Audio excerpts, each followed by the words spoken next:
This is how I play the game!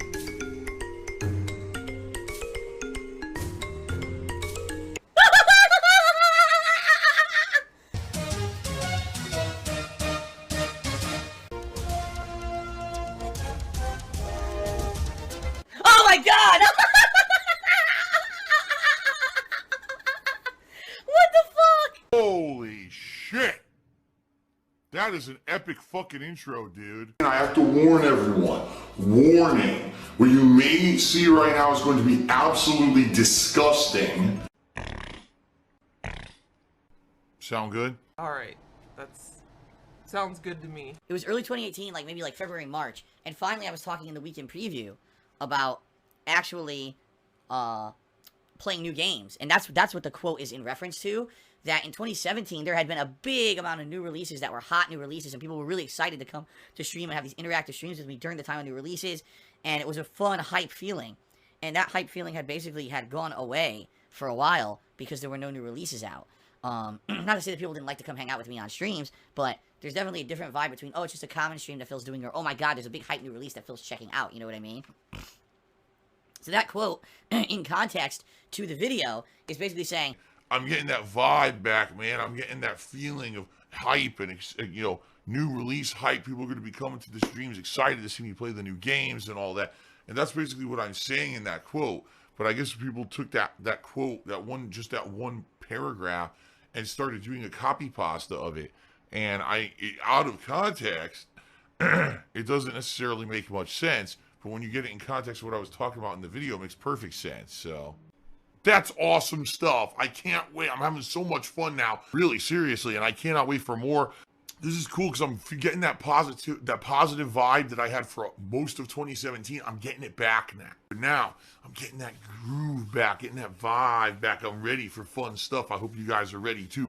just listen to this guy who literally insults me constantly. You ready for that insane insult? I'm not even gonna read his name, but he says, why would anyone want to give you money if you're always in dire situations, you never improve your content, the money goes to waste anyway, it's always Depression City. I can't even read the rest of it because it scrolled off the screen. It's always Depression City. Come on, I want to read this. Oh my god. I can't read it. It's gone. Oh, I think it got moderated. I was reading that. But anyway, it's hilarious because the silliest thing about what this guy's saying, oh, you know, why would you contribute to Phil? Because you know that the money goes to waste. The truth of the matter is, because I'm declaring bankruptcy, as you guys know, it's the complete opposite. Before, you're absolutely right. You would give me the money, and basically I would just, you know, you contribute, I would get funds, I would use those funds to pay bills, creditors, and you're right, like, even though I was making good money streaming, that money was getting pissed away. What bankruptcy does, it makes sure that that's not happening anymore. That your money actually goes to the important stuff. It goes to taxes, it goes to things like keeping my house, and all those other creditors either have to wait, or they just get expunged. Now, of course, that completely and utterly ruins my credit, but at least they get expunged, and now the money can go to important things, like paying the taxes, keeping the house, eventually saving some money. Maybe reinvesting into the business, all the things that I've wanted to do for years and couldn't do because I had so much debt in my name that all the money was literally just going right out the door again, and there was nothing I could do about it, right? So that's the truth of the matter, is that's how it works, and that's why actually bankruptcy is the best choice for me, because I've tried to keep things afloat for so many years and it's just not getting any better. This is really the best case scenario for me, even though it's really not a good scenario. It's a scenario where I'm gonna lose credit for a million years and it's gonna be rough. It's still the best case scenario, okay? So that's why I'm doing that, and that's why you're completely wrong in what you were saying. The actual case here is that contributing right now helps me more than ever because the money's not getting pissed away to creditors anymore. So there you go. You gotta listen to me and not listen to the people who spin what I say. I'm gonna need your guys' help. I really am. I'm gonna need your support. I need it. Give me your money. Froggies wants to know what's Chapter 7 bankruptcy. Essentially what Chapter 7 bankruptcy is it erases your... How do I explain this? It's hard to say. 100%. There's two kinds of bankruptcy. Well, actually, there's many kinds of bankruptcy. And, you know, based on the numbers that I gave the bankruptcy attorney, she says Chapter 7 is the best one for me if I can get it. If I can qualify for it, which we won't know officially until the court does an audit, okay? But basically the way Chapter 7 works is they look at your assets, they look at what you make, they look at your insane amount of debts that I have, and if you qualify, what happens is your debts are, certain debts, not all, but certain debts are expunged. So what does that mean? Credit card debts, those will be expunged. Anything I have a credit card, unsecured debt, will be eliminated. Certain debts that are already in process of kind of going away or hurting me because of what's going on. For example, my condo in Connecticut is being foreclosed on. Once that condo is foreclosed on, obviously that destroys my credit because it was foreclosed on, but that's the end of it. There's no way when you declare this kind of bankruptcy that they could come after me and sue me and say, oh, we're going to sue you for even more money because even though we foreclosed on your condo, you still owed us money on the mortgage. Bankruptcy would protect me from that, okay? And the Chapter 7 essentially would protect me from any kind of legal action in regards to that condo in Connecticut. And it would actually, any kind of unsecured debt, not just the credit cards, but I have 2 personal loans also that are going to be expunged basically with this kind of bankruptcy. All right. The downside of this bankruptcy is if I had an exorbitant amount of assets, like let's say I had a car collection, let's say I was an art freak and I had a bunch of expensive paintings in my house, or one of those people who hoards jewelry, who hoards precious metals, someone who had like a collection that's worth a lot of money, okay? The bummer would be they would just take all of that, okay? They would just, on a one fell swoop, say, well, we're going to get rid of all your debts, but we're going to take, you have this giant amount of shit, we're going to take all of that stuff, and we're going to sell it to pay your debts, okay? Now, in addition to that, this kind of bankruptcy, Chapter 7, also they look at your house, and they look at the amount of equity that you have in your house, and if you have a certain amount of equity in the house, they could look to sell your house. In my case, we've done the math, 10 times, and it looks like I'm completely safe. There's not enough equity in the house that even if they sold my house, it wouldn't even pay the debts off, and therefore, there's a rule of thumb that says it's up to a certain amount, or whatever, you're protected, and therefore the house should be protected, which is great, because that was one of the major things I was nervous about, okay? Phil's a scam artist. There's another kind of bankruptcy, and I forget which one it is. It's like Chapter 11 or Chapter 13, I forget what it is. This is the other kind of bankruptcy that I was considering. Now, in this one, alright, you don't have to give anything up at all. You literally don't ever have to, they won't look at your assets at anything.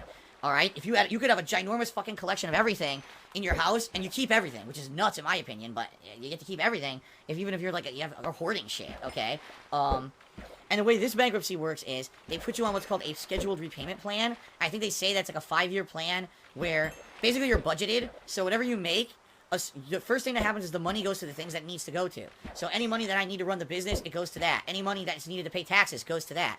Anything that's left over, that's considered over and above a certain level, then would go to a payment plan that would basically pay your debtors. Now, the goal is not to pay off all your debts. The goal is just to pay somewhat, so that at least the debtors get something. The debtors are not going to get 100% of what they're owed, but this is basically a difference in the plan. The difference in the plan is Chapter 7, it's a clean slate, everything is expunged, except for things that you decide you're going to keep, and I forgot to mention that. When you declare bankruptcy, there are certain debts that you want to keep. For example, the mortgage on this house I'm staying in, that mortgage I want to keep. It's called a reaffirmation agreement, where you contact that company that has that mortgage and say, listen, I'm keeping this arrangement, I'm not going to default on it, I want to keep the house, I'm going to keep paying you and be on time like I always have been.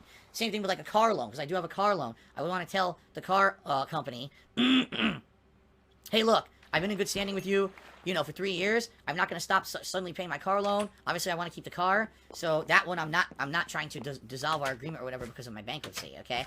So Chapter 7, what you need to do is contact the companies that you want to stay with and tell them I'm staying with you, don't worry. But all the unsecured debts go away, okay? And essentially what happens is they analyze all of your belongings, the value of them, and based on the value and what they are and things like that, things can be collected and sold to pay your debts, and also they look at the equity of your house. In my case, my house is safe, thank God, but I could definitely see there's people out there who have like really expensive houses, right? And there's tons of equity, they'd be screwed. They basically try to sell their houses, okay? Now, It's basically a con artist. the thing is, bankruptcy doesn't affect taxes at all. At all. So I'm behind on taxes, those taxes still have to be paid. Even though bankruptcy, that just gets rid of everything you owe. No. I still have to pay all of my taxes that I owe. So, in reality, a lot of people just say, oh, if Phil gets this, it's going to be amazing for him. Because he's just going to immediately be forgiven on everything. And that's not how it works at all. It's only certain things in taxes. I have to do everything. So it's still going to be rough moving forward, affording the taxes. The good news is the money can just go to the taxes like it was supposed to be doing all along. It's not going to be going to all these other unsecured creditors that are just exponentially getting more and more every year because I can't afford the interest and shit. So, that's the deal with it. So that's it. Chapter 7 is basically... Chapter 7 is trying to get rid of all the debts completely that are unsecured. But it puts certain assets at risk that may or may not be, sought upon later. And also your house can be at risk depending on how much equity you have in it. Luckily, I'm okay. While Chapter 13 is none of your assets are ever at risk. They won't take anything, but you have to do a repayment plan, okay? But essentially, people were coming out and saying this guy was a scam artist, that he would promise the world, and then he really wouldn't come through on his promises. I killed Phil. You basically just need to relax and not listen to anything the idiots say on the internet, because what happens is these idiots are spinning everything to be overdramatic for absolutely no reason. Okay? On purpose, they're doing that in order to get clickbait on their videos because they're shitheads. This is what they do. Let's make drama when we don't know shit. So right now, because I've declared bankruptcy and because there's a public filing, what they're doing is talking shit about it, saying, look, the filing doesn't seem to be 100% accurate because this doesn't seem right to what we know about Phil, and this doesn't seem right to what we know about Phil, and this doesn't seem right, and this doesn't seem right. In reality, it's a 50-page filing. There's no way that anyone who went through it knows anything about the law at all. They're just making shit up because they're a bunch of dumb kids, and they're doing it for drama. I have a lawyer that I pay to do it, and I contacted the lawyer, and I said, FYI, I knew you probably knew this was going to happen because I told you about I'm a public persona, but of course there are people scrutinizing the paperwork and talking shit and saying we did it all wrong, to which the lawyer responded and said, you don't need to worry whatsoever. If anything is found to be wrong, we will amend it and fix it. It's not a violation of any law if something is actually wrong on there at this point, because all this was the first submission. There's an auditing process that happens that's very robust, where things go through and we decide, gee, was it correct? Was all the information in the right place, or do we need to move it around? And then essentially you fix the document before you ever go before a judge to talk about the document and the information you submitted. So in reality, every moron on the internet who talks shit about that and criticized it is a complete asshole who doesn't even understand how the process works, and that's why they did it, because they said, let's make drama for money rather than actually looking to have a professional look at it. Well, I think I'm toxic now. So in summation, those people can go fuck themselves. They're idiots. No, there's nothing to worry about whatsoever. It's the stupidest thing ever for idiots saying that there's anything wrong. There's nothing. Do you really think that someone who their 100% full-time job is being a bankruptcy lawyer is going to not do things right and risk their own livelihood? What do you think? Are you that stupid? If you are, well, I can't help you. You're that stupid. I mean, it's the full-time job as a bankruptcy lawyer. Let me risk it by doing half-ass paperwork. No, that's not how it works, stupid. Okay? So no worries. Everything's fine. Just do what he says, I guess. It may not go well. It probably won't, but we'll take the chance. Frog is cheered. So thanks for the explanation. Thank God your house is protected. Yeah, and it is. Thank God. Because, I said up front, going into this, I said, I need to keep my house. So whatever is going to do that, that's what we need to do. And, worst case scenario, if things through this filing get found out that, oh my God, through Chapter 7, by some chance I can't keep the house, I would just do the other one. So, because I need to keep the house, Dante tipped me $5 and said, haters talking like you got into financial trouble on purpose. Right? You're purposely trying to hide things from the U.S. government are dumb. Right? I mean, yeah, on purpose. I purposely did what? I purposely ruined my own life. No, what happened is, shitheads like them purposely ruined my life so they could have drama on the internet and enjoy themselves and laugh, haha, I'm anonymous, Phil can't come after me, let me fuck his life up. Now I gotta deal with the repercussions of the things they fucking did for the rest of my life, and I'm not happy about it, and every day is a public display of my fucking annoyance and suffering because of those pieces of human shit, who hide behind the internet to fuck with me, Again, the era of the internet, because before the internet existed, none of this could have ever happened. And these people would not be doing a damn thing to anyone because they're cowards and they're pussies. They only do it because they're safe. So, whatever. Let them say whatever they want. I don't give a fuck. I'm gonna fix this problem, and I'm still here. I'm still going strong. I'm still able to stream, so fuck those pieces of shit. Okay. Why am I toxic? More toxic, more toxic. That's right. It feels like I'm getting my vibe back, my 2017 vibe back. So for those of you who only watch on YouTube, you guys don't know about any of the memes that get spammed in my chat. One of the memes that apparently for the last week to week and a half has been happening is there's this new copy pasta. Apparently in a Week in Preview video, back when I used to still do the Week in Preview, in early 2018, there was a video where I was talking about how I was disappointed in late 2017, early 2018, because there was, no new game releases. So we were doing chill stuff all the time, but there was no new game releases, and so, people were complaining, man, it's better when you're playing newer games or whatever. And so, this might be a good spot here. We'll go check this out. And so, I had this video and I was like, man, I'm feeling good. I'm getting a good vibe back, man. I started rubbing my hands at the video. Like, yeah, man, I'm getting the good vibes back, man. Those 2017 vibes.